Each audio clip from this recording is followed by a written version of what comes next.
За сайн байцгаана өдрөө сайхан амарцгааж. За эн чин дулаан нэг маш сайн зөв юм хийсэн байлээ. Монгол өхрийнхаа шилдэгүүдийг тодруулсан. Хамгийн сайн монгол бух, хамгийн сайн монгол үнэ, хамгийн сайн шар өхөрч гэдэг юм уу. Гэхээр монголчууд одоо өөрөө өөрсдийнхөө юмыг дүгнэж үн цэнтэй болгох. Энэ бол маш чухал.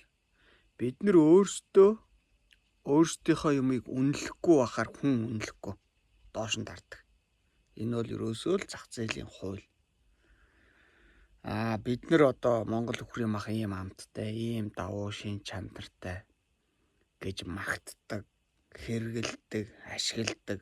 Монгол мах одоо өхрийн махаар хийсэн хоол хүнсээ түлхүү хэрэгэлдэг байж чадах юм бол монгол мах угаасаа өхрийн мах бол өдөртөө дөрөв дэше үнд хүрнэ. За Монголыг ч гэсэн бодъё л да. 4 сая өхртэй жил болгон 600 мянган өхрийн хүнсэнд хэрэглэнэ. Ингээл бодлоо. Гадаадд зараад ах тийм сүртэй их өхөр баг байхгүй гоо сте. Өөр жоохон одоо юу гэдэг